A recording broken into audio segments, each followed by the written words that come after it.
Welcome to A Woman's Brew, where women talk about beer. In today's episode, we're brewing up something a little bit different as we take a slight hop from our usual ingredients. How it turns out may just be written in the tea leaves. I'm Joanne and this is Tori. Hello, hello. And we're two beer-loving women on a mission to get more people drinking and talking about great beer. Come join us.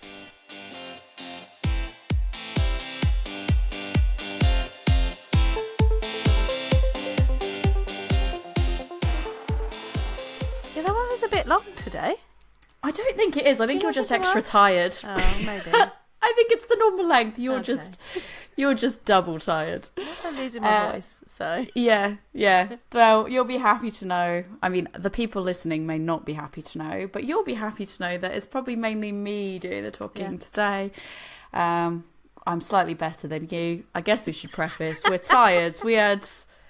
We had the beer festival at the weekend. You were there for way more of it than I was.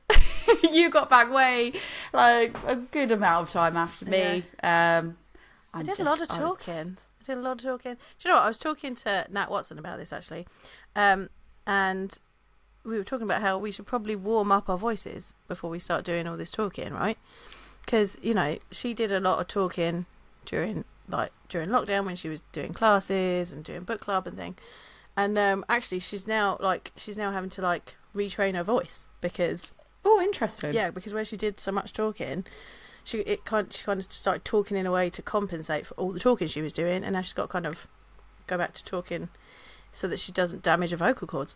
And I was like, I do a lot of talking as well. Like maybe we need to think about doing a bit of a warm up before we start.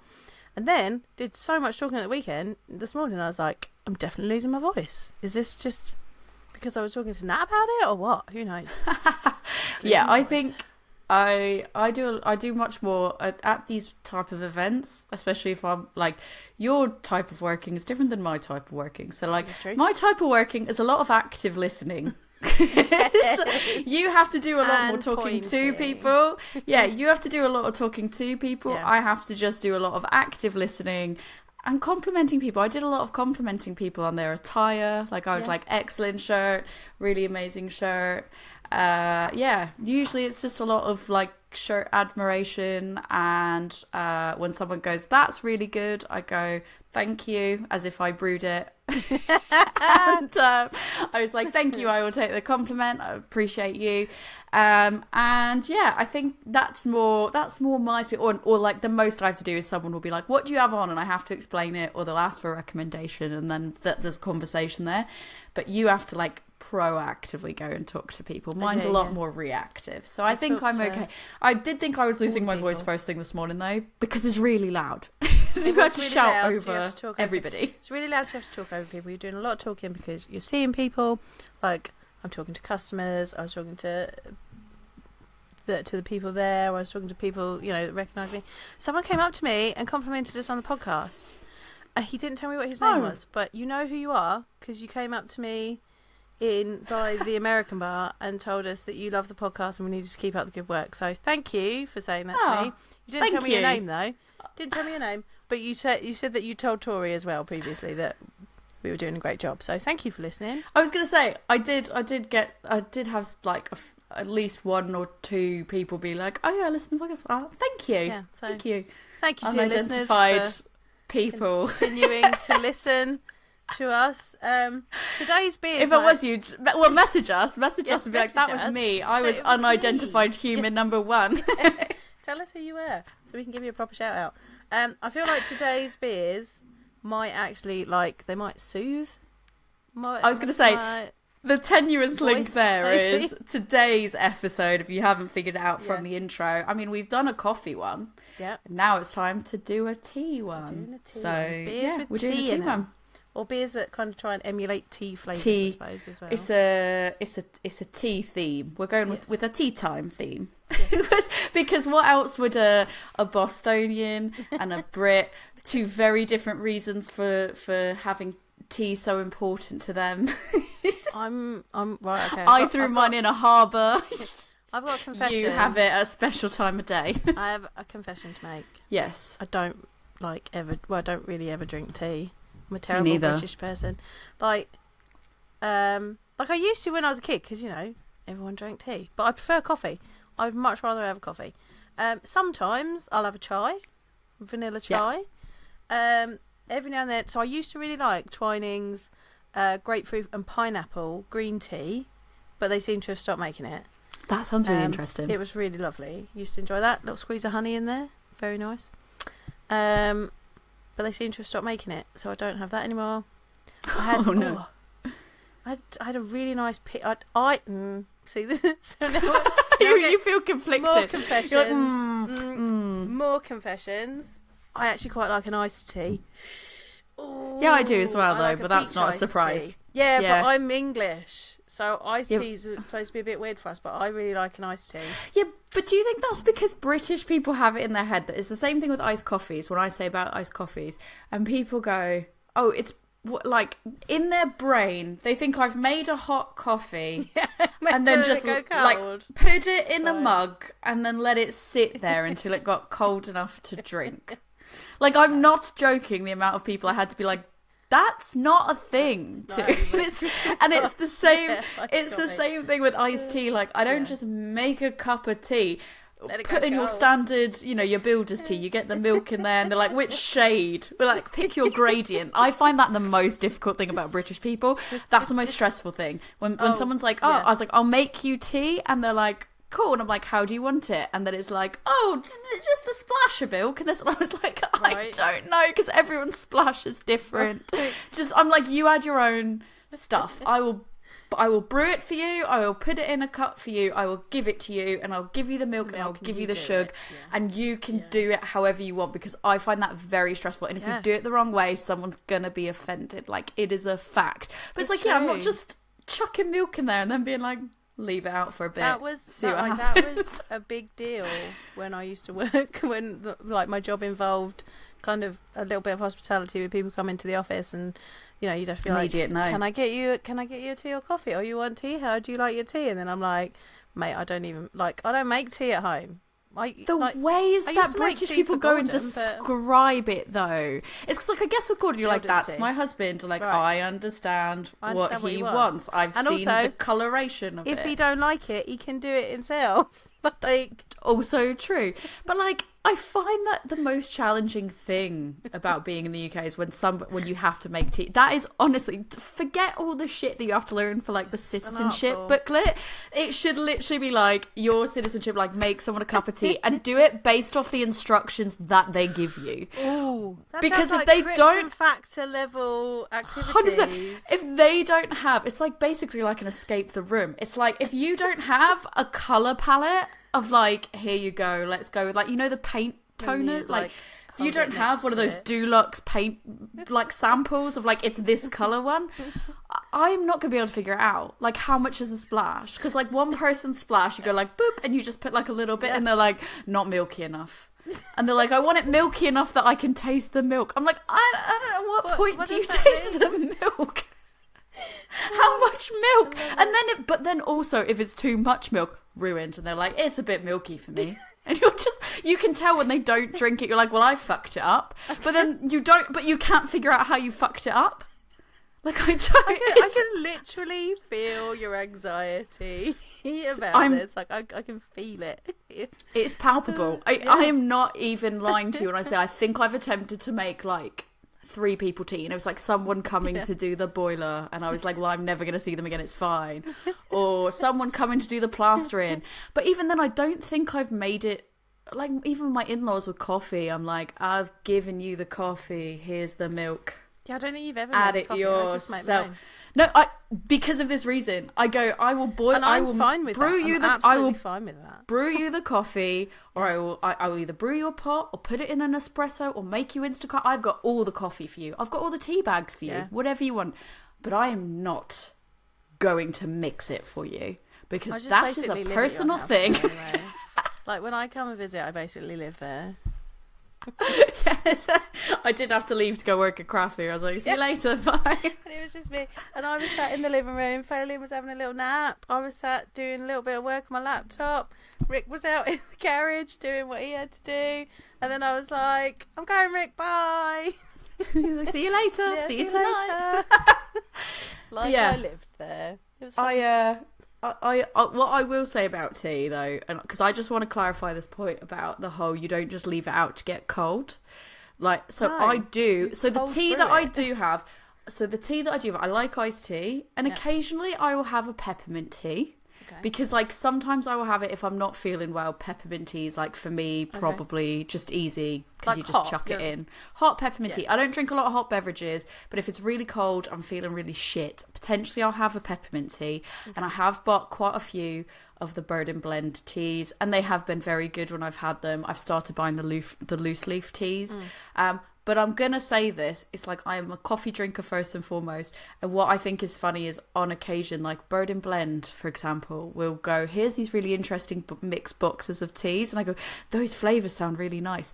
And I want to pretend I'm a tea person. So I buy the tea bags and then I pretty much like never get around. I will have them, like I'll get around to having them, but I'll have like one and then I'll drink half of it and I'll go like, oh, it's just too hot, and then it just gets too cold. This is the same as chewy sweets with you, isn't it? You only get halfway through, and then you're done. I love the idea of it, and then I'm like, the flavours were great for the first like half, and then I'm like, oh, I kind of don't want the rest, but I do pretend like I want to have it. But the one thing that I do stick with is chai tea lattes. I have made those. I've bought normal chai tea bags and vanilla chai tea bags, and I've made myself iced chai tea lattes. But we'll talk about chai later. Okay, that is on the agenda.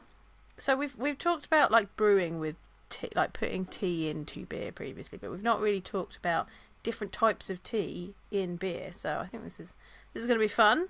Should we say which one we're going to talk about first? Yeah, so I think that's fair enough to say. We're going to talk about Pomona Island's Tamaki 2, which is a plum and hojicha sour. So I've had this already. This is the first one we're having. I've had it already, and the reason this is kind of like this and the next one we're going to have are kind of the reasons why we were doing this episode, because I had this one and it was really like super interesting, super tasty, and I wanted you to have it, and then I was like, we could just do a tea episode. So I could make an excuse to buy it again. Well, as per usual, it's taken us a little while to actually do it. Like, I've had these for a little while. I've got still a best before, it's fine. I've got a matcha IPA as well. Oh, did you get the... that is one that I wanted, but really? I couldn't get hands on it. It sold out and then I couldn't find it anywhere, so it was very sad times. Yeah. Well, I can always cut this bit out and we can just drink it together and I just won't talk it. I can just save it. Or you don't have to cut it out and we could just go, let's save it for a bonus episode. Oh, yeah, there we go. Right, so I've got it is a green Tomodachi matcha IPA from North Brewing Co.'s Field Recordings, which is their like interesting stuff. So that's going to be a bonus episode. There you go. I'm going to save it so that I can drink it with Tori. This is exciting. All right, let's pour the beer, and then before we try it, I can tell you about what is hojicha and what the tasting notes are. What colour am I expecting this to come out? Because I feel like I'm expecting it to be red. Is it going to be red? I don't know. I don't really want to tell you what colour it's going to be. Just make a guess, pour it, and see what happens. Oh. She's foamy. Oh, mine's all right. Ooh. Oh, yeah, it's a little bit pink tinged.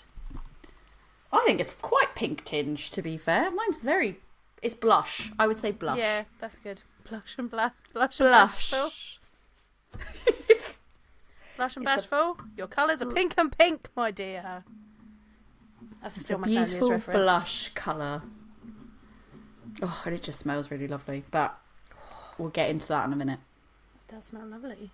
So, what is hojicha? Like, do you know, I guess, do you know anything about it? Where are we going with nothing this? About nothing. Hojicha. Cool, you take my approach. You've taken my approach to when it's anything I'm going to learn about, and I go, I'm doing no research beforehand. You are teaching today. It's your turn. You tell us all the things. Oh, excellent. Well, I'll do my best. So, hojicha, and I guess in theory I probably could be pronouncing this slightly wrong, but that's how I'm going to carry on because it's how I usually do. So hojicha is a type of Japanese green tea. So hoji means roast and cha means tea. So if you are studying Japanese like myself, if you are if you are a person learning another language, you can learn that ocha is green tea. So yeah, if you see ocha anywhere, that it means green tea. Okay. So cha meaning tea. And I think actually there's quite a few different languages where cha means tea, or there is something very similar that means tea. So in Asian countries. So chai means tea, doesn't it? So it does. I was going to get to that when we got to chai. Spoiler alert. And I can tell you, I learned about that I more or less learned about that from Spider-Man. So I will tell you about that. I'll tell you about that when we get there. I'm excited for that. But yeah.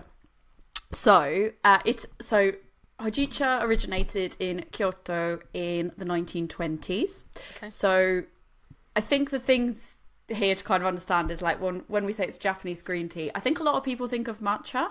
So we can kind of go through the difference of like what is matcha and what is Hojicha afterwards. But so obviously matcha is the more famous of the green teas, and it's made by grinding tencha green tea leaves until it's a fine powder.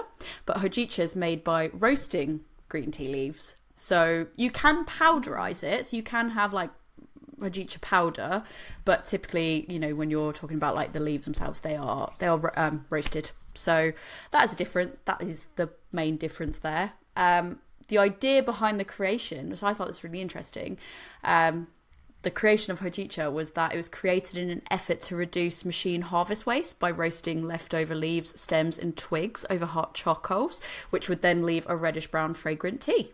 Ooh. So, that's quite interesting. A little bit of sustainability in there. Apparently it's not just good hot. It also makes really good iced drinks as well. So it's really good as a base for cold brews and tea lattes, strictly because of its roasted flavours and that low bitterness.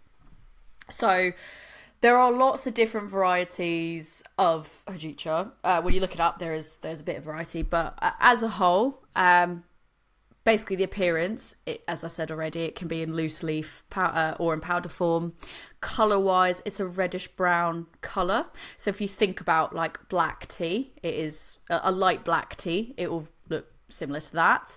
And the intensity of the hue is dependent upon the specific techniques that the roasters use, as well as the tea leaves that are used. So that was interesting. And there's some like variance there in the hue, just depending on how it's been roasted. Like with malts. Yes, like with malts. There's a lot of reasons why we're going to come to like how throughout this episode about how there's similarities between tea and beer, brewing. Nice. So that was the appearance. Aroma-wise, you're going to get warm, toasty aroma with notes of roasted nuts, caramel, and sometimes there's a hint of smokiness as well. It'll be interesting to see whether or not we get it in this beer. I'm not sure. I guess before I move on to the tasting notes, do you get any of that with this? I do. I was just thinking, so I think this beer smells kind of like sour plum, bit of herbal tea, but I was getting a little bit of smokiness, and I just wondered if that was me making it up, but maybe it is. It's very. I can see what you're smelling, and it is very, very very subtle, like it's not undertone. Smoked, but there's kind of this almost kind of slight smoky element to it. I think I can almost, in a way, get some like, and again, it might just be how the plum's landing with all these other notes. I do get a little bit of like herbalness as well, but I don't know if that is more because that's what I'm looking for. But I feel like that sort of plum element and how it comes together with those other scents, almost I can kind of potentially maybe get a very, very subtle like caramelized element there as well. But again, I don't know if it's that. That's because obviously in my brain, I know what that is. Yeah. I know what Hojicha is. Like I'm looking for tea. I'm looking for those tea notes. And the plum is just obviously the most obvious. So I feel like the most obvious aroma to pick out is the plum for sure. Taste-wise, with this, well, with the tea, not so much this beer, you're going to get mellow and smooth flavour. So there should be low astringency and bitterness compared with other green teas. It's going to be toasty and nutty flavours. This is what I think you'll appreciate. Often it resembles a roasted barley or a slight cocoa flavour, which I think probably complements different beer styles quite well. Maybe I wouldn't have thought sour, but I would have definitely thought that it would complement particular beer styles fairly well. It tends to be a lot more popular with people that are more novices into green tea because it's a lot more mellow and approachable comparatively. And when we talk about, because we'll always do this when I talk about the characteristics of the tasting notes of things, in terms of pairing, it is quite versatile because of the toasty and nutty characteristics. So there were some specific call outs for like what you can pair the tea with was light pastries, roasted vegetables and grilled meats. Fun. So yeah, you've had a sip already. Well, I have a sip. You tell me about how you found it. Drinking it. I don't think I get toasty or nutty necessarily. It's a very fruity beer. Really get that plum. There's a nice kind of balancing sourness, and I think I get like that herbal tea. I don't get the smokiness in the flavour either. To be fair, I'm not sure if it's really supposed to be smokiness in the flavour. The smokiness was more in the aroma than it was in the flavour. There we go. I do find it like, for a sour as well, I do feel like the acidity level isn't as high as some of the other sours you could have are, and there is almost like a fair bit of smooth. Yeah, it's smooth. I don't want to say creamy because it's not creamy, but like almost a little bit of that smoothness to it. And then I do feel like the plum is really like the star of it, and I find it's just like, oh, it's beautiful. And like the reason I wanted it is because I feel like I don't see enough beers that are utilising plum, but I feel like, at least not over the last few months, but I feel like what's kind of like lingering once that sip is kind of gone and you're doing the breathe out, there is, for me, again, this like herbal taste that's kind of left. But again, I don't know if that's because like in my brain I'm like tea, so think tea, and my brain is programmed to kind of go in there and think about tea. But yeah, I quite enjoy it. I found it really interesting, really drinkable, and I wanted to have it again. So I was like, let's have a tea episode so I can have it again. And I think as a sour, like you could give it to someone who's just kind of just getting into sours. Like it's not like up there on the levels. Like you could give it to a new sour person who enjoys sours, and it would continue them on their journey. I agree, and I think, but it also still has a tart element to it. Like there is that plum flavour. It does have that really like that sharpness to it, but not aggressively. It is a very approachable tartness. So I feel like if somebody was really wanting to get into sours and they weren't afraid of sour notes, but they just didn't want to start off with something really aggressive, like I would say this is a step up from when you have those like session sours from Vault City, for example, where they are more fruity and less tart. This is definitely has that like bit of sharp tartness at the front of it. But I think almost kind of like what we said about the hojicha, and that it is a lot more approachable of the green teas, for example. This is quite mellow compared to some other sours that are out there, and it is quite approachable in that aspect. So I feel like whether that has anything to do with the tea utilised there, I don't know, but it is a good representation for what it should be, I think, in that sense. I think this would go really well with like a vanilla cheesecake. Oh, I bet it would, yes. Like the acidity is going to cut through the creaminess of the cheesecake, but you've got that fruitiness that's just going to like, because you've got like the simple flavour of like a vanilla cheesecake, and then that fruitiness will add like you've got a little bit of compote on top of it. I was going to say it's like the compote, isn't it?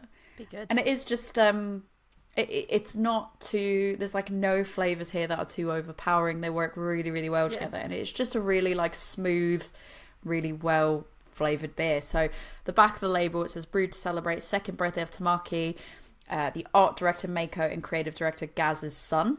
Juicy sour plums with grilled hojicha tea and from Bahia Teas make this farmhouse sour a good news beer.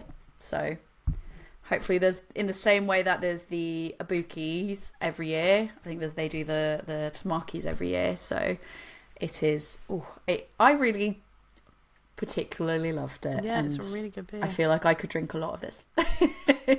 Especially as far as sours go. I don't think I'd wake up the next day and be like, everything hurts. Like, there's not too much acid where you're like, I'm dying. I need the Rennies. I don't even. I'm like, I can power through. And then I'm like, the heartburn. I refuse to like give up the fact that I get heartburn now from them, because I just think I drink sours and like wild stuff like breaded shit like so much now. I'm like, everything hurts all the time. Yeah, so I can give you what I find is another really interesting fact about hojicha as well. So it contains caffeine. So, okay. I mean, as most people not be surprised, tea contains caffeine for the most part. It does contain caffeine, but it is very low compared to other types of Japanese green tea. And supposedly, now I don't know how factually true this is because I haven't witnessed this myself, but supposedly it's low enough that children in Japan drink it. I did make a note that says I don't know how factually correct that is, but yeah, the lower level of caffeine is due to the roasting process, so it can cause some of that caffeine to break down. So I thought that was really interesting actually, because I didn't really realize that it was the roasting process that changed caffeine levels. So even when we did our coffee episode, I don't think we really talked about how caffeine was impacted, in the roasting of coffee. So I thought that was quite interesting, so I thought I'd share. So it's the baby chino of Japanese tea. Don't you talk about baby chino. There's still caffeine in it. If you were like, can I get a chai tea latte, but hold off on the chai, or like hold off on the caffeine please, and then you'd be like, I want this with no caffeine. That's a baby chino. I stand by everything I've ever said. It's a hill I will die on. Even when I was wrong, I will fight to the death for it. But yeah, supposedly, I don't know, I've never really witnessed children in Japan drinking any type of tea. I mean, as far as I'm aware, maybe they have. I don't know, but I'm sure it's true because the internet told me. So I thought I'd spread that information. Right. Obviously, our overlords. I'll spread the good word. Yeah, so I just thought it was interesting because, again, when I think green tea, I think matcha. So it's all another thing that I found really interesting about the when talking about green tea, as I sort of said, when I think about green tea, I think about matcha and I think about Japan, and instantly I think about specifically Kyoto, because that's a really big in terms of ceremonies and everything centered around matcha, that is a big place where matcha is quite important and quite well known. But I actually learned that green tea is considered to have originated in China. So I thought that was I didn't realize that. I had always in my brain thought green tea was more from Japan than China, but no, apparently it originated in China. So that was a bit of an interesting one that I thought I'd share there. And yeah, I think the differences as well when we're talking about matcha versus hojichas. Primarily, like I said, you can kind of use hojicha as a base in lots of different things, like lattes, chocolates, different recipes, whereas matcha, when we're talking that type of green tea, that is more specifically just for prepared in hot tea, hot drinking tea. I mean, you do get iced matcha lattes, and you get matcha in stuff now. I think it's quite trendy, going to Starbucks and getting matcha frappuccinos and stuff like that, but typically it is generally prepared as a hot beverage. So yeah, there you go. That's our first tea down. Nice. So our second beer is from Bereta Brewing Co. And it is called Gratification.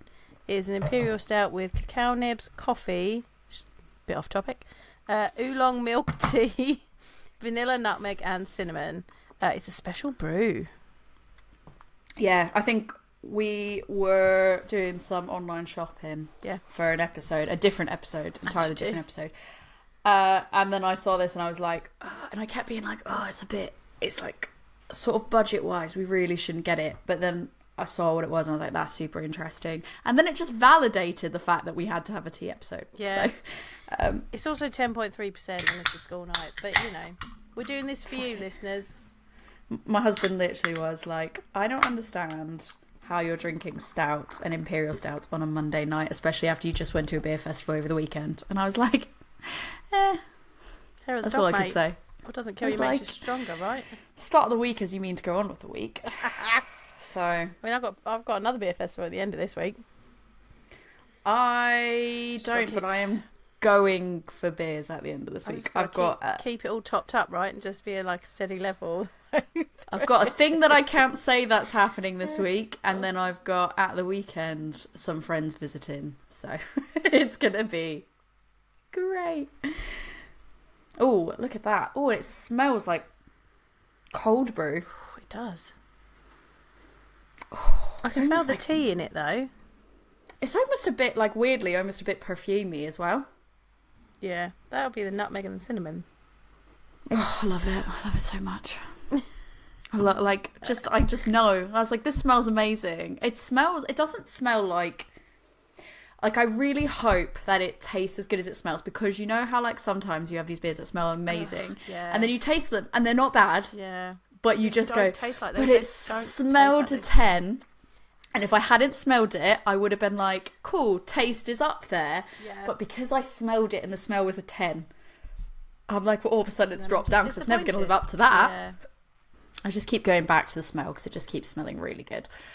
So I'll get to the taster notes. So I've kind of broken it down into two different things. So I've done oolong and I've done milk tea, just to kind of capture what is what, because milk tea can cross over kind of to all of the teas. Yeah. But oolong, what is oolong? There's many types of oolongs. So oolong itself is a partially oxidized tea, and that falls between green tea and black tea, and it's traced back to China historically. It's believed to have emerged during the Ming Dynasty, which is between 1368 and 1644. See, this girl has Googled, so look at that. It was believed that a man named Wu Liang accidentally discovered it when dealing with distractions during the tea drying process. And so obviously whatever happened and distracted him, he came back to find that the leaves had undergone partial oxidation. Oh, supposedly. Again, this is just kind of the lore around it. And then, when brewing the leaves, he found them to be really unique in flavour. So it led to the process of partial oxidation being repeated in future to create oolong tea. The name oolong is believed to have come from the name wulong, which translates to black dragon tea in Chinese. So it's thought that the name was inspired by the dark, twisted appearance of the tea leaves themselves. Ooh. So I thought that was quite cool, quite interesting. Again, apologies if I'm butchering how to say these names, because my mouth just can't probably make the sounds they need to make. I'm doing my best. So basically oolong tea holds cultural significance today in both China and Taiwan, where in China it's marked as an embodiment of skilled craftsmanship, and oolong is pretty much utilised in various different traditional tea ceremonies, while in Taiwan it's actually a key part of their agriculture and their culture as a whole. And there's a lot of tea tourism spots that have kind of popped up within Taiwan that's big for tea tourism, which I thought was really interesting because I didn't know that. Caffeine level wise, it sits between green tea and black tea. So it is not a baby chino, as you would say, or as I would say, and it is not the big boy black tea. So yeah, it's just kind of in the middle. So yeah, oolong. So that, like I said at the start, there's a lot of different types. You've got like some examples of like common ones. You've got light, dark, green, and aged oolongs. Once they're brewed, the colour, again, that varies depending on the oxidation levels. So the lighter oolongs, which are less oxidised, are closer to a pale yellow colour or almost a light green colour. The darker oolongs can be more amber to reddish brown. So again, think back to kind of what we just said about Hojicha as well. Aroma-wise, it ranges from floral and fruity to roasted and nutty, with the aroma evolving as the leaves unfurled during steeping. So what was quite interesting as well about it is when, like, probably come to it in a minute, basically as a really interesting fact about it is apparently with oolong leaves, they can, you can kind of like re-steep them numerous times, and as the leaves unfurl, like new flavours kind of emerge from that. So I thought that was really interesting. I've got a fact about it. If I haven't told you everything about it, if there's more context to give you, I'll give it to you. But yeah, I thought that was really, really interesting. Got notes further down on it. Before I get into the tasting part of it, do you get any of those aromas? I feel like I do. Yeah. I mean, it does smell cold brewy in terms of coffee. Because it's got coffee in it, but it does smell a bit roasty. That could be coming from the coffee, of course. It does, like you said, it's perfumey. That's potentially coming from the oolong, as well as the nutmeg and the cinnamon. Yeah, I would agree.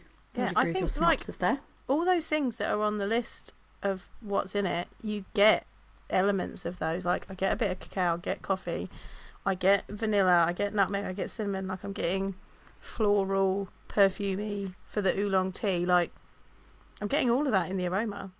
The hard part about this, though, I feel like, is because it does have like you said, it's got coffee in it, it's got cacao nibs in it, it's got vanilla, it's got nutmeg, it's got cinnamon. So like all these flavors that could just, or a lot of these flavors that could just come from some of these teas. It's hard to know because it also, I mean, that's kind of a sign of someone that knows what they're doing, though, doesn't it? That they like, we will take these similar ingredients and we'll pair them together. And it kind of bumps up the various different bits of it. All right, I'm going to taste it. Okay. Ooh. I mean, I don't think it tastes 10% though. It tastes boozy, but I feel like it's very heavily cacao nibbed. Yeah, there's a lot of cacao in there. It's very cacao nib specific. Because like sometimes when people say like chocolate or cocoa, you're like, no, this is cacao nib. And if you know what that tastes like, you will know what we mean. Yeah, almost chalky. I'm getting the nutmeg and the cinnamon. I don't get as much of that vanilla in the taste. But I do think vanilla just hides so... It is so delicate. And when you have all these other things, it can just be overpowered. Like cacao nib, I feel like, for me, tends to overpower a lot of the other flavours. So for me, that is like the main of what I'm getting. But it's not as bitter as I normally find cacao nib. It is, like, I normally find it really quite bitter. But this is more like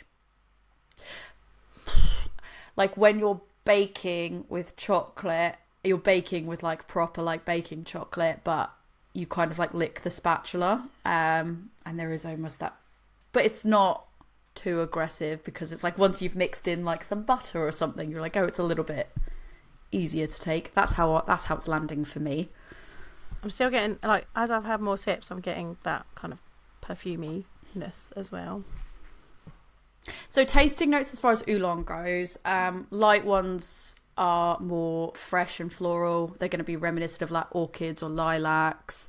Some of them may also have some subtle stone fruit notes, which I thought was really, really interesting. Didn't really expect that. Darker oolongs are richer and they're more robust in flavour with more notes of roasted nuts. I would guess that potentially what was used for this was more of a darker roasted one, just based on those characteristics. In addition to the roasted nuts, there can also be honey, sometimes caramel or dark chocolate. Again, that's why it's almost perfect for use with this one. Yeah, I feel like I do get a little bit of honey. No, you've said that. So I feel like if I had to hazard a guess, I haven't read the label, I haven't looked at like any of that. So I haven't read the label other than those specific ingredients, so I don't know. But I would guess that's what it is. Green oolongs have a mix of flour and vegetal flavours with a buttery and creamy texture. So you're probably happy that that's not what you're getting. There's also sometimes hints of grassiness or green beans, which... Green beans, I thought, not the weirdest thing I've ever heard as the description, but interesting nonetheless. Yeah, I'm glad we're not definitely heard weirder than that. Yeah. Same. And then you've got your aged oolongs, which may have deeper woody flavours and hints of tobacco, leather, and gentle earthiness. Oh, yeah. So again, like I guess I could see in some ways how there was potentially how an aged oolong could work really well with this flavour profile. Yeah. But I'm not really getting any of that. I think that for me, it lands much more like a dark oolong. Yeah, I would agree with that. And just, I guess, to cover, like, what is a milk tea, just in case people don't know, a milk tea is a drink that's made effectively by combining tea with milk or a milk-like substance. It is literally that easy. What's in it and how it can be made varies massively. You can have it hot, cold, however. There's no real guidance on that. A classic milk tea, I did find out what a classic milk tea is. Okay. Typically uses black tea as the base before being sweetened with sugar or sweet syrup, and then it's mixed with milk to create the creamy drink that is milk tea. History-wise, it can be traced back to ancient times, where there are records that suggest milk was added to tea in regions such as Central Asia and the Middle East. But it is thought that those were very, very different to the milk teas that we have today. I guess it's like, technically, by that description, just a normal a normal mug of tea is a milk tea.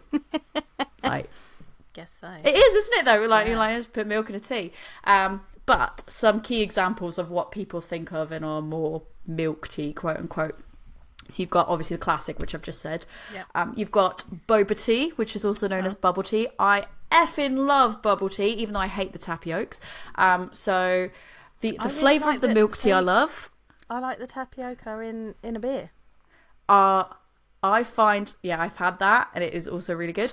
I find that the tapiocas, it's like, they have to be fresh tapiocas. They have to be like the right ones, and there can't be too many. And I find that a lot of times you just get too many. That there's almost too many to actually enjoy the tea. And I actually really just love the milk tea. So, a boba tea originated in Taiwan, and it features a black tea base, milk or creamer, sweetener, and the chewy tapioca bubbles. I think they're normally made using brown sugar tapiokes, as I like to call them. But you can also have fruit in there and toppings as well. So I have seen like fruity bubble teas that use like mango and like all these really great ones. But I tend to go with like Dalgona coffee and like the coffee flavor, or just the standard milk teas. Because I had an Oreo milk bubble tea that was like, oh, child, it was so good. And then I watched my manager nearly choke on the bubbles. And while I feel bad, it was potentially one of the funniest things I was seeing, because he had never had a bubble tea before. Oh, so you didn't know. And he like took a sip, and then he went, and then he went, what is this? And he's like, I thought it was a milkshake. And we were like, no. And then I watched him spit it out into the bin, and then I cried laughing, and it was great. You then have Hong Kong milk tea, which is a strong black tea base. Commonly, this is a blend of Ceylon and Assam. Don't know if I've said this Ceylon one right, because that is a really hard one to pronounce. And then, you add evaporated milk to that. What I want to try, though, is the Thai iced tea, which is strongly brewed Thai tea, which is a mix of black tea and spices. That's the base. And then you combine it with sweetened condensed milk, and it's typically served over ice. I could fuck with that. Yeah, that sounds that sounds like a bit so good. Yeah, love it. There's one called Tertarik, which means pulled tea, and it's popular in Southeast Asia. So typically that's made with black tea and condensed milk, which is then quote unquote pulled between two containers to create a frothy top. Thought that was quite interesting. And then you have the good old classic matcha latte, which is matcha powder being whisked with hot water and then mixed with steamed milk. That is also a milk tea. So again, that's the theory of just get tea, add milk, is a milk tea. It's a milk tea. Is a milk tea. So yeah, there you go. Those are the classic, the big top tips. Do you have much experience with bubble tea? I don't think I've ever had one. But if anyone was at the We Are Beer festivals and frequented Exhale stand, they were doing their blueberry and lychee sour with blueberry boba pearls in it, and they were giving you a big straw. It's great. The pearls, though, those were the fruit pearls. I can't remember. They weren't chewy pearls. They were the fruit ones that popped. Yeah. Yeah. So that's it. Is I like the tapiokes as well, but it's like they're really chewy, and if they're not fresh, they're extra chewy, and they're not. And she doesn't like chewy things. Particularly nice. Yeah, but also it's not just that. It's like it is really. It's like having a stale cracker. Oh, no. Is the only way I could describe it. It's like you're like, oh, are you really looking forward to this cracker? And then you take a bite, and you're like, oh. It's just chewing in a way that's not pleasant. So that's kind of like it's like a stale tapioca ball. Oh, whereas these ones that we had were those fruit bursts, and it was like you pop that and it's like a burst of fruity flavour. Oh, it's amazing. But I cannot believe you've never had a proper bubble tea. No. I'm going to have to get one to make you try it, and I'll warn you that there's tapioca bubbles in it, so you don't almost So I don't think it's a milkshake and nearly choked to death. I appreciate It was, that. to be fair, he had the Oreo one, and and it looks like a milkshake, and he just understandable. We saw him come out. We're like, "Oh, your bubble tea's over there." He's like, "Oh, cool," and then he took a sip, and he just went. If you're watching the like that's a visual thing. You're not going to be able to get it from the audio only. Basically, he just made this face that was like pure fear and concern and confusion, like all wrapped up into a bow. And we were like, what has happened? And then he slowly went, ugh, and then he took it out, he spit it out, and then he went, what was that?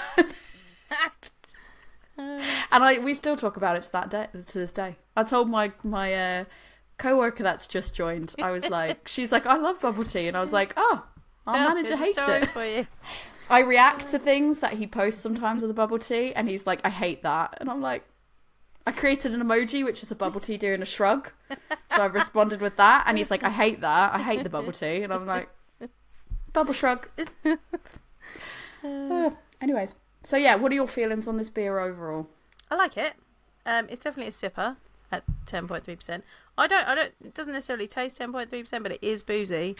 And it's definitely, it's very complex. You need to like take your time over it. Agree with the complexity.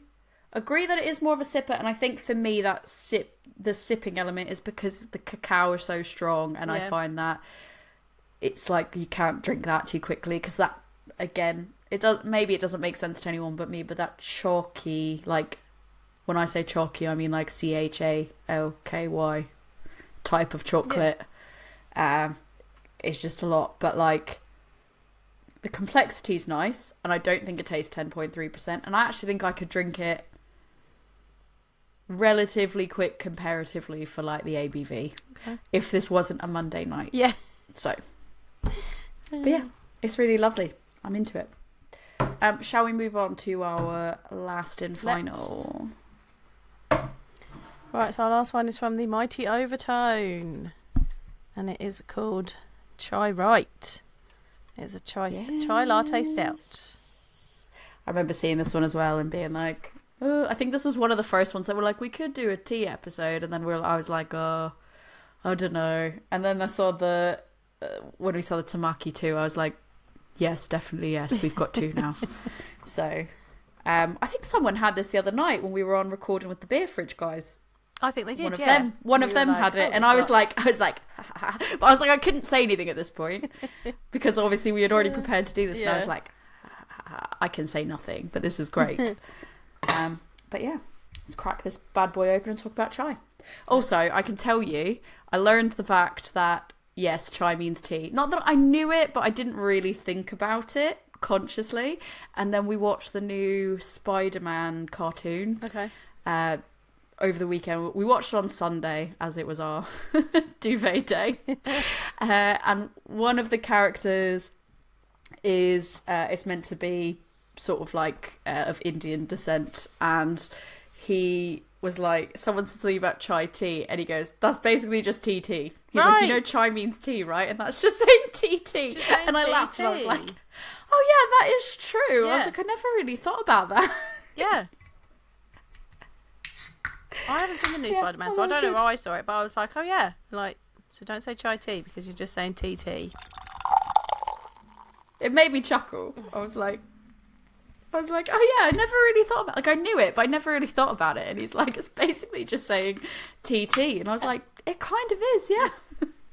Oh, I can smell those spices. Oh, child, this is amazing. I'm like super excited. I can smell spices already.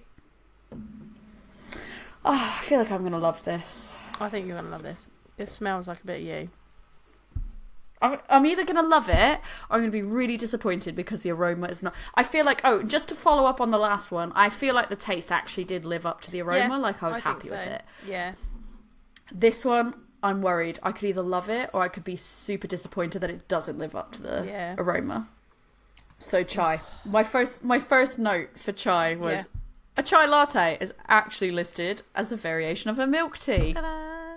And then I think my second note was chai actually means tea in Hindi and many other languages. It's not just Hindi. So yeah, when you say, oh, chai tea latte, like I do on a regular basis, I'm literally going, I'm having a tea latte. And now when I think about that, that makes me laugh even harder. So you continue to do it.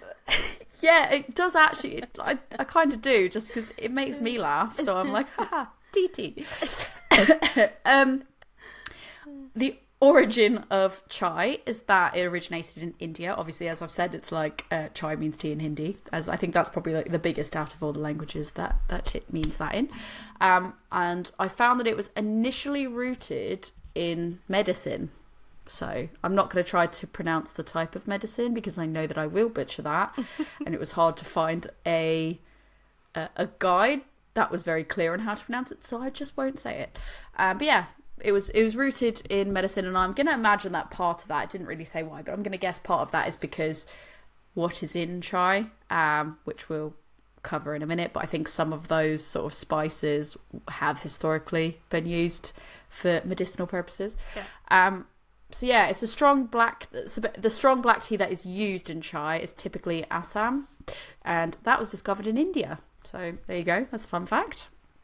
And yeah, it's a flavourful, aromatic drink, blending strong black tea, and then there's the combination of spices, milk, and sweeteners, which again, as I said, actually makes it a milk tea. So there's that nice little tie in there. To make, I thought I would give you the breakdown. I couldn't really get the tasting notes on it because it was quite difficult. Weirdly, it was quite difficult to find tasting notes on chai because the different ways, the different combinations that you can use to make chai, it all kind of just depends there. Because, like I said, so how you make it is it starts the black tea base. So again, that's typically Assam due to the robust and bold flavours because that stands up to the spices and the milk quite well. But again, I guess if you use a different type of tea for that would again change the flavour profile there. There's the spices, which are the common spices are cardamom, and that adds the sweet, floral, and slightly citrusy notes. You've got cinnamon for warmth and subtle sweetness, ginger for heat and zesty, almost peppery flavours. Now, I think for me, this is like so much ginger and cinnamon. That is like the majority of the aromas that I'm getting there. I'm getting cardamom. Oh. I feel like the first thing my nose picks up is ginger and then some cinnamony elements. So I can see really the cardamom in it, but for me, it's ginger like until you said that there was ginger in it. Mine is like screaming ginger at me. They also use clove, and that's for like an aromatic, slightly bitter flavour. Black pepper, which is just a touch for heat and some extra depth. And then you can use other spices like star anise, nutmeg, fennel, etc. And that's all for like the additional complexities. So again, that's why it's really quite difficult to say, here's what it is.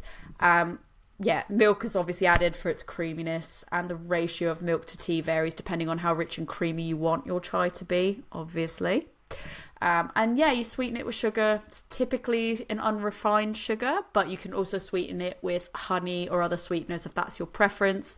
And then to prepare it itself, you prepare the chai by boiling the water with the tea leaves and the spices and the milk. You put that all together, let it simmer so that the flavours develop, and then you let the tea brew, and then you strain it and serve it hot traditionally. But obviously, as I said, I like to have iced chai lattes, so I have it cold and it works just as beautifully. So yeah, I mean, there's different variations on it depending on the different regions and customs, and like you've got one example, for example, is a masala chai, so that's like you can have different regional ways of doing it. But yeah, so I guess we just kind of started talking about it, like what flavors can you pick up just from the aroma, and like I said, for me the ginger's screaming. I feel like this is one of those tasting things where you want to like run to the kitchen and get the cardamom and the cinnamon and the ginger and like smell it and be like, oh yeah, that's because like you think you know, and like I've always said this about tasting, like you think you know what a mango tastes like, right? But every now and then you need to go and eat a mango and be like recalibrate your tasting palate, so you know what it actually tastes like. You think you know what lemon tastes like, you think you know what lime tastes like, you know, all of those. Like we all say papaya. When was the last time you ate a papaya? Do you know what I mean? Or a lychee. weirdly, you'll appreciate this because you know how know my feelings are like guava. I was watching one of the videos, one of the YouTube channels that I watch, because you know this, and I think I've definitely talked about it on the podcast before, and the people I work with also know how weird I am, so it's fine. So I watch these videos of people making food in Korea, or people just walking around in Seoul or in Tokyo or whatever, and one of these people that I watch, they don't really talk, they just have subtitles, which is great because it's perfect for bedtime. Rick thinks I'm weird because he's like, how do you watch food before bed? I get really hungry, and I'm like, for me it's inspiration, I love it. He told me, he was like, Joe also thinks you're weird, and I was like, cool, I was like, thanks. It would make me hungry, I'd have to go downstairs and make something to eat, couldn't do it in bed. He's like, I don't understand how you watch food at bed, but I will watch this channel, and these people are great. I'm gonna shout them out because I think everyone should watch them. They're the Dancing Bacons, and it is this Dancing couple, Bacons, the Dancing Bacons, and I think they're a couple. I want to say they're from Singapore. Right. They're definitely from somewhere in an Asian. I think it's Singapore, but I'm not 100% sure. Because it's really hard to tell because of where they do their videos. You can't know. And they go to all these different places across Asia, and they'll be like, we're in Japan now and we're doing every vending machine. And they did the most expensive vending machines in Korea, I think it was, or no, Singapore, and there was a car vending machine. It was amazing. But anyways, that aside, they do lots of food stuff. The majority of the stuff is food stuff. Back to the food. They do food stuff. And they were having guava for breakfast. And I literally turned around to Rick. They were showing us Thailand floating breakfast in a pool. And I was like, hell yeah, I could live that life. And then they had a guava, and I was like, I actually don't think I've ever had a guava. I was like, I know what it smells like in a beer. I know what it tastes like in a beer. I know what it tastes like, quote unquote, because of what I've been told it should taste like. Yeah. Have I ever had a guava though? An actual guava fruit? No, I have not. See? So you got to have these things because then it calibrates your palate. And this is one of the ones where you have to go to the kitchen and get all the spices out of that spice rack that you've never used.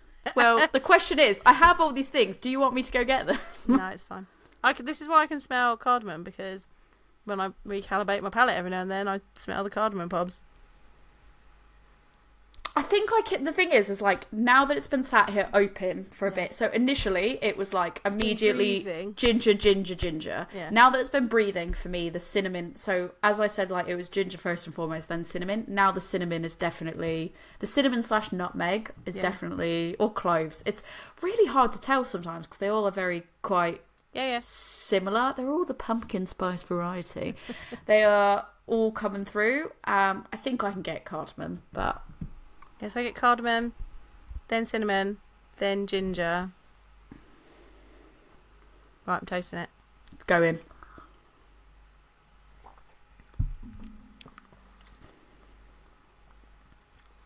I don't get as much of the spices in the taste. Or is it just because I've only had one sip? Oh, I don't know. I was going to say, my first sip, I found that really interesting. But I couldn't say why. All of a sudden I just went, ooh. I feel like I'm getting more coffee. And then a bit of ginger.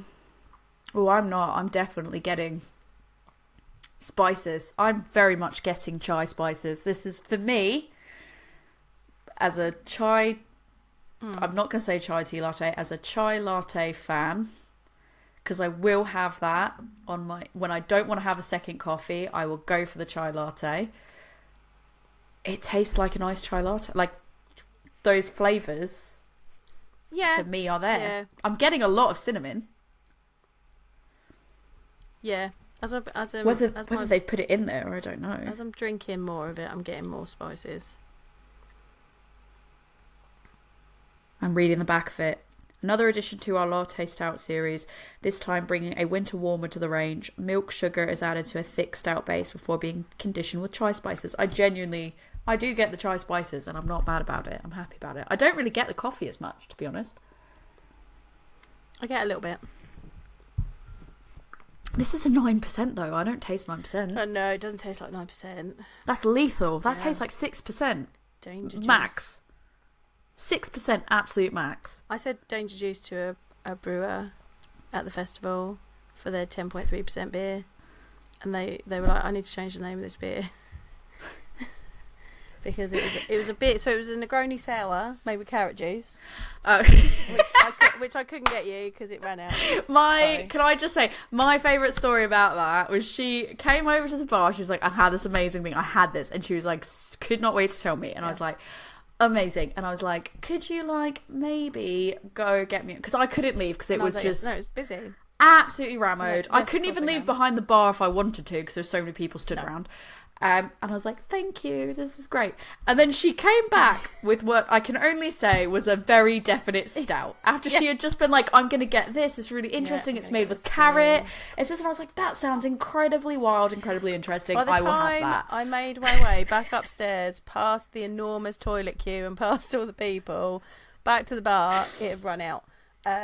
So I got you a walnut whip stout instead. I just love the fact she came back and she went, I was like, this is I not got it. you this. She went, I got you this. And then I went, oh, and she goes, that is not it. Not it. It is something very different. And I was like, I've noticed. It is not looking like it's made with carrot at all. No, I was like, this is not it.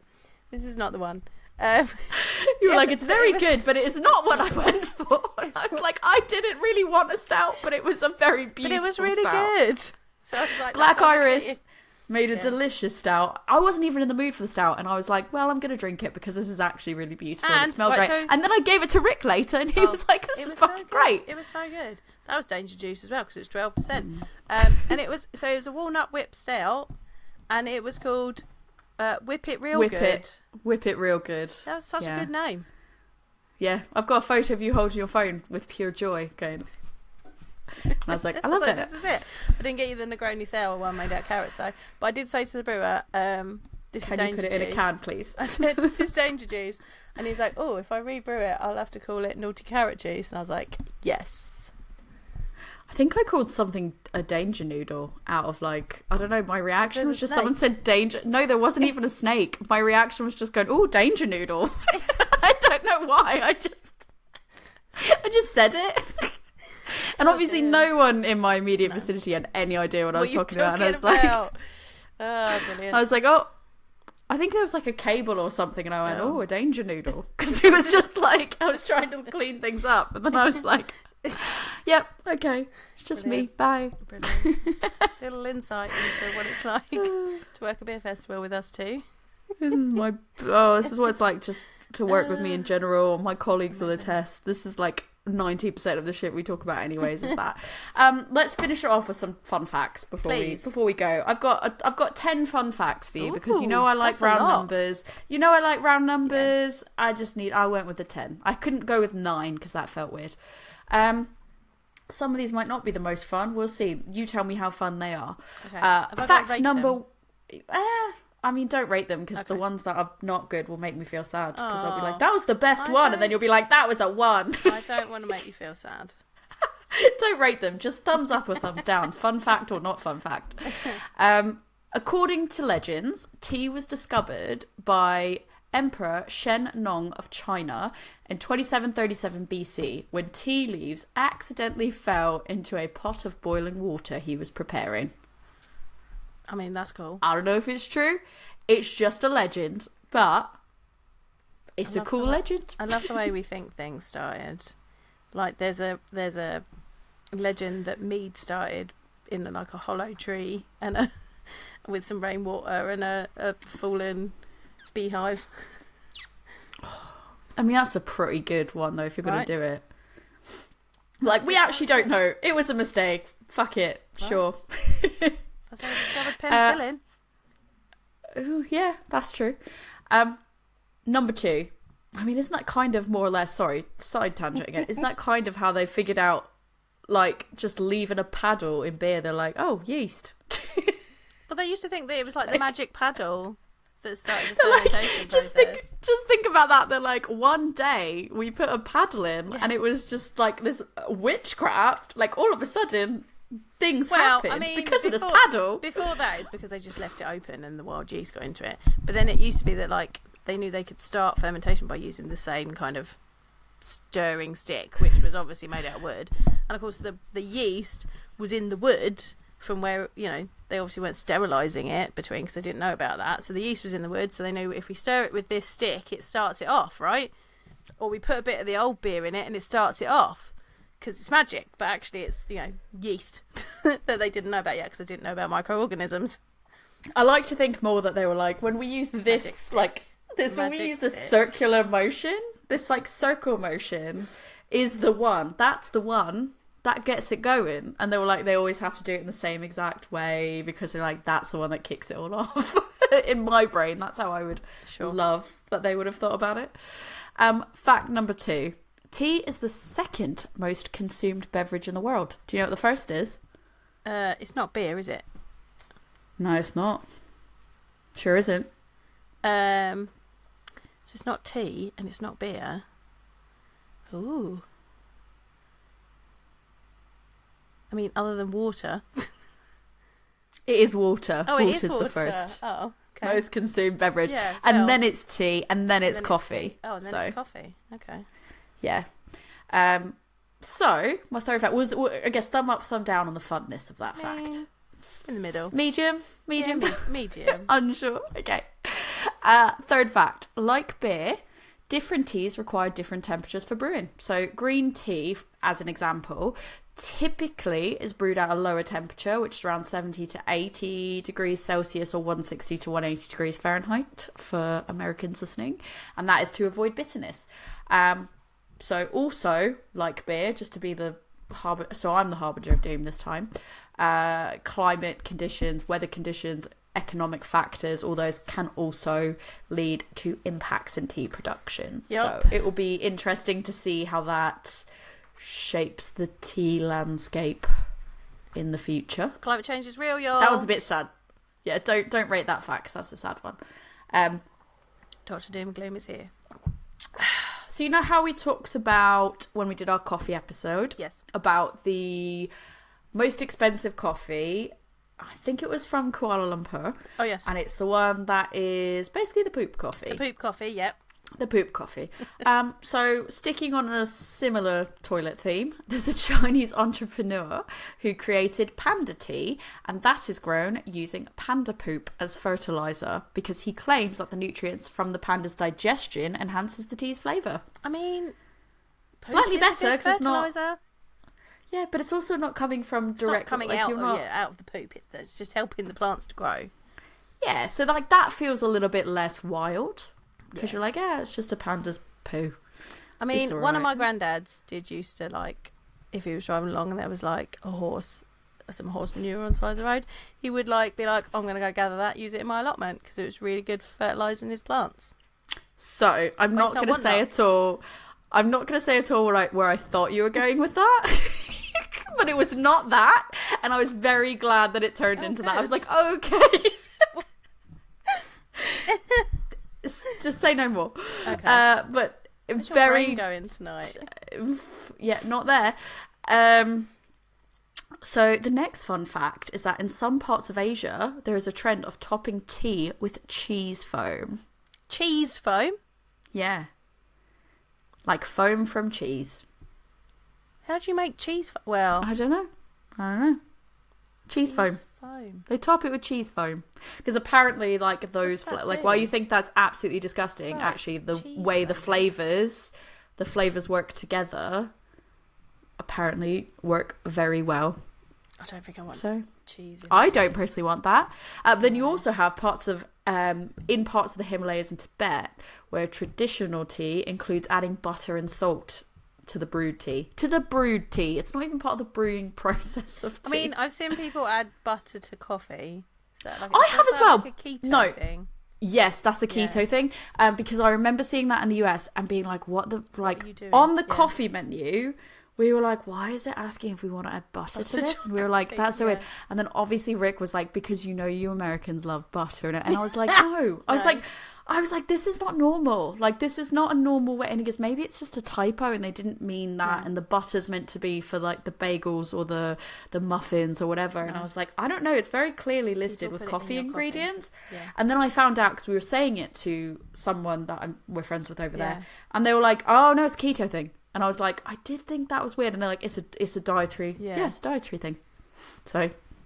Weird. Still think it's weird. Yeah, don't really understand it. All I know is, quote unquote, it's a keto thing, but I don't actually know what it does. I don't understand how it works with ketosis and all of that jazz. Well, not for me. But if you enjoy butter in your coffee, continue to do it. You do. But also tell me about it, because I kind of want to know what it does. And tell us how it tastes. Next fun fact. All types of quote-unquote true tea. Now, I don't know what's false tea. True tea. True tea. Such as black, green, white or oolong. And I guess everything else is a big old phony. I don't know. They all come from the same plant species, which is Camellia sinensis. Okay. So, the differences in their characteristics and flavours apparently are all due to variations in how they're processed. That was really interesting. That's interesting, yeah. Yeah. So, yeah, that's a good one. Thumbs up. Yeah. In Morocco, again, someone from Morocco is going to listen and go, this is factually incorrect, but the internet told me it's true, so you're wrong. In Morocco, it's common to pour tea from a height to create a frothy top. Oh. I don't think I've ever seen tea with a frothy top. The only time I've seen it is when it's been like a milk tea or like some type of latte. But that's interesting. Here's another really good one. In 2019, a Chinese research team announced successful growth of tea plants on a Chinese space station. So Tiangong 2.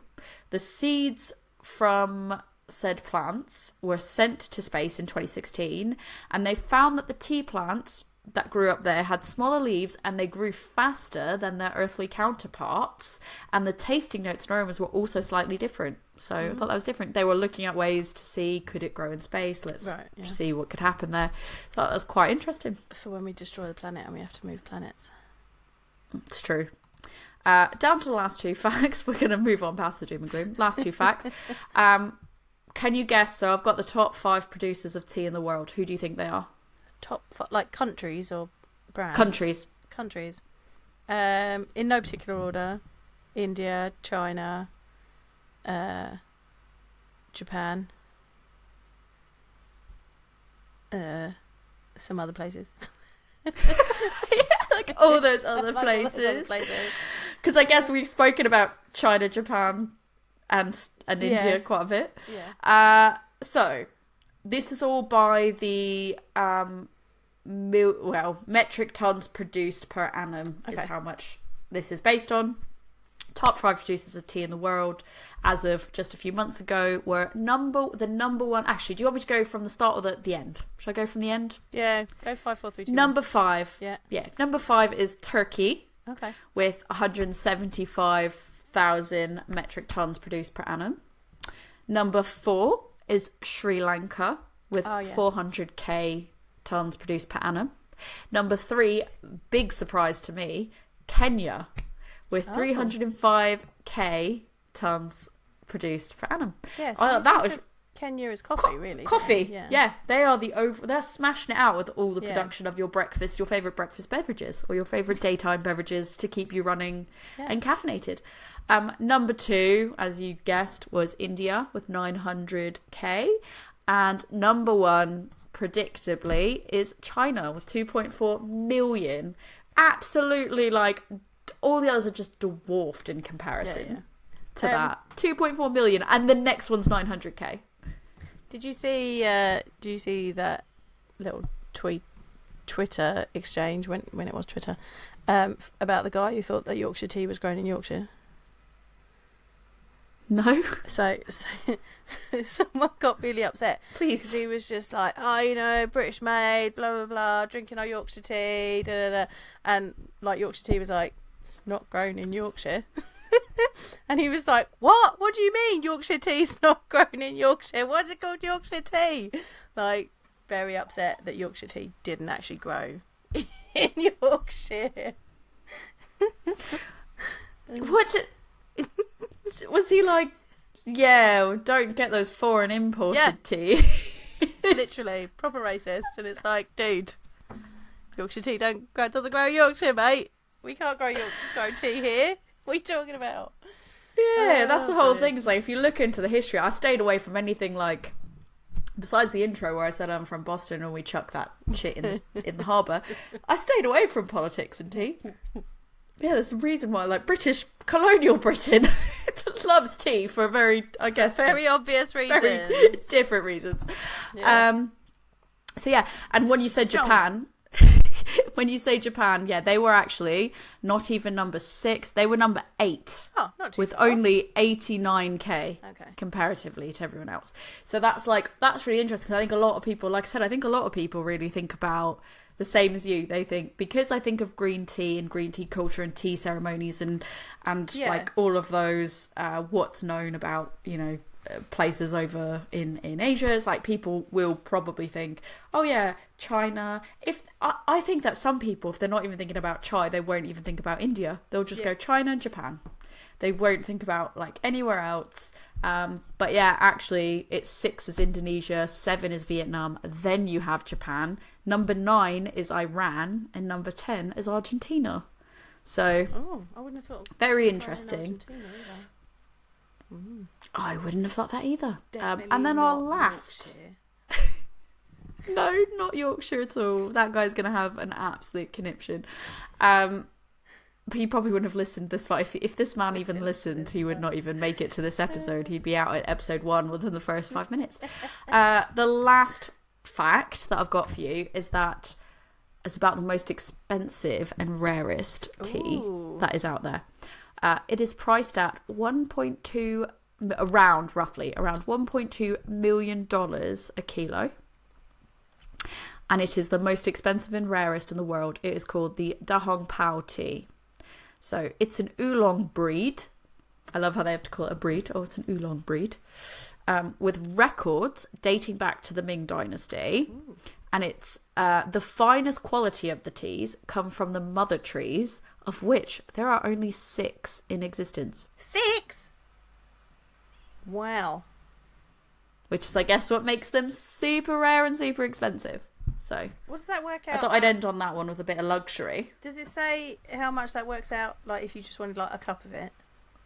It's not like the same as when we had the coffee, where it was like, oh, you'd buy the most expensive coffee in the world. It doesn't seem like it goes like that.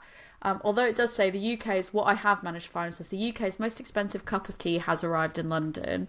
So how much are you willing to pay for a cup?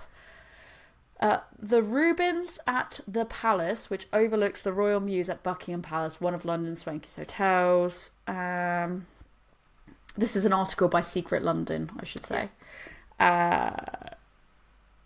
So this is for a pot of Ceylon tea, golden tips, so not even this one, which holds just 3 cups of tea.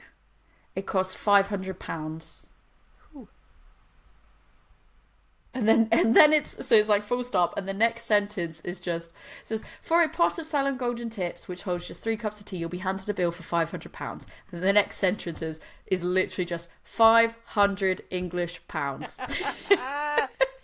And they complain about pints. Oh, that's really funny. But yeah, that's a cup. So that's not even. That's a cup of tea blended.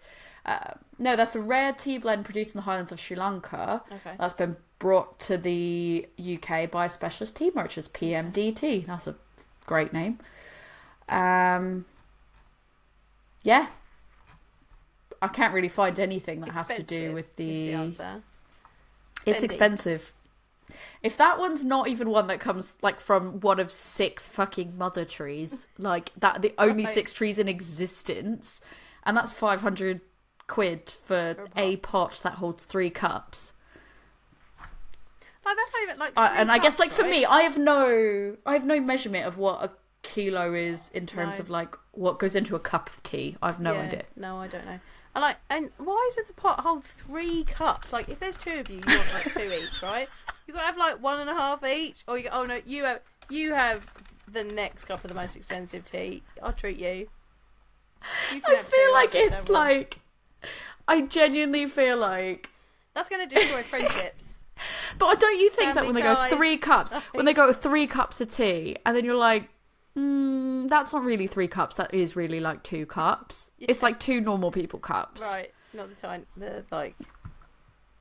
Well, I've also just Googled how many kilos in a cup of tea, and Cora has answered from 2017 an answer of a kilo of tea makes up approximately 500 cups of tea. Right, so if we do the math, so we do 500.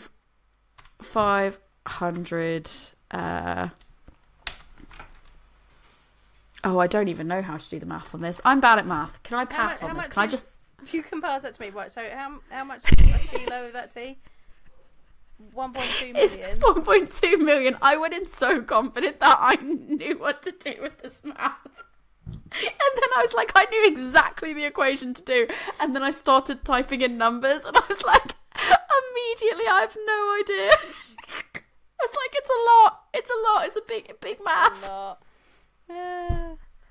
Oh, my focus is on like English. It's not in writing. It's nothing to do with math. Oh, that is funny. I almost cried. Right, hang on. I'm going to divide that by 500. Big math. £2,400.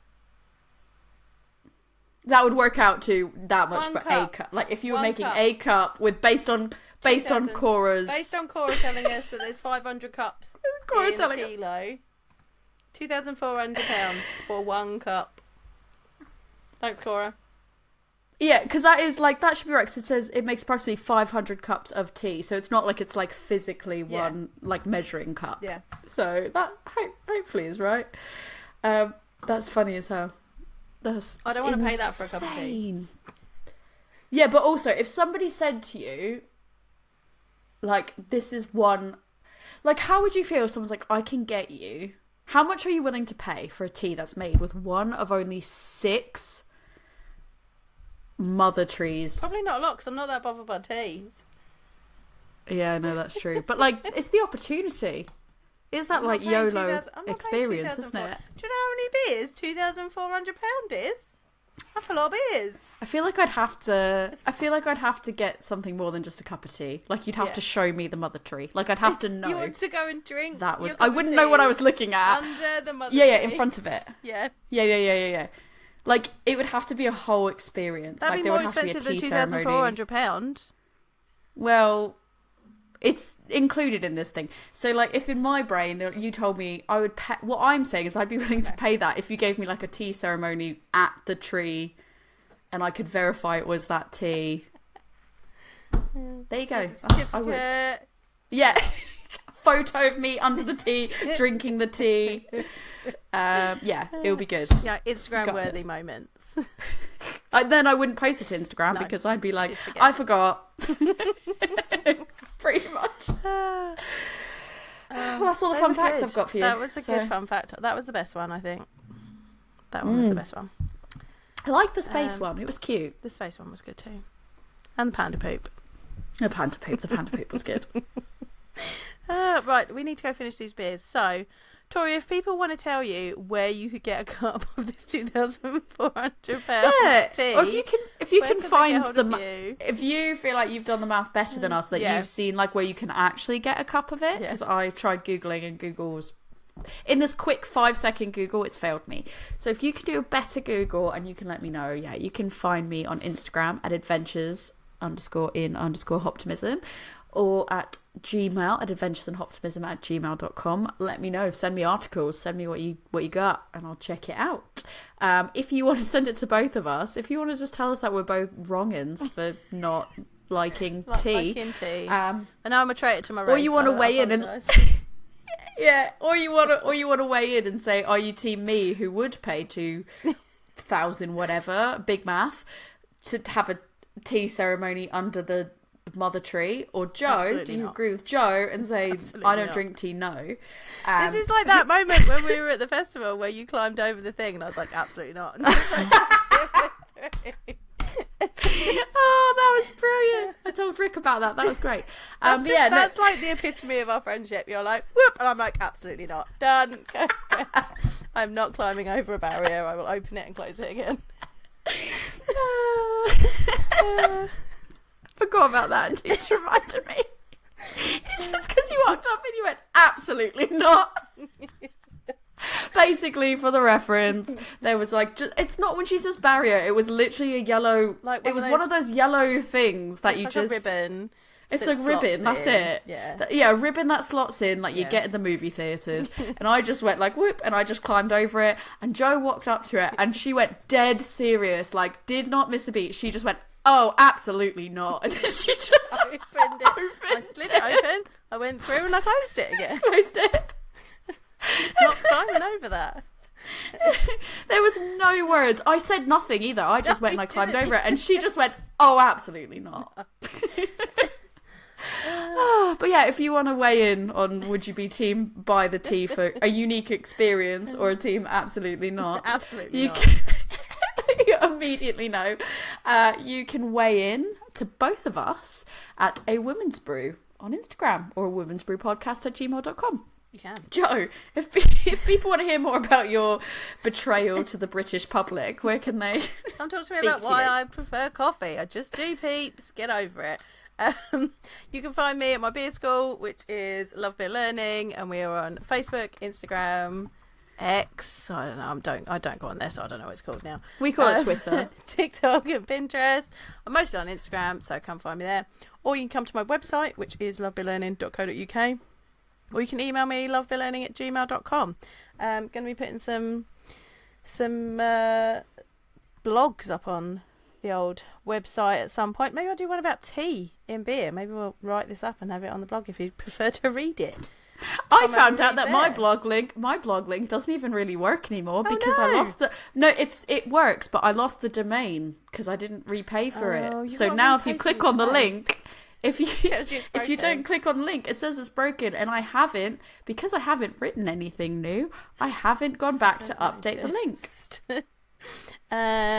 Is it like, can you just put rickpowell.co.uk there instead?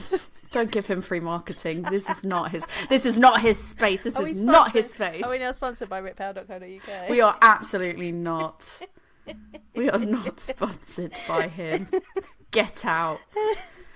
Oh, on that note, we're going to go finish these beers. Cheers. Cheers.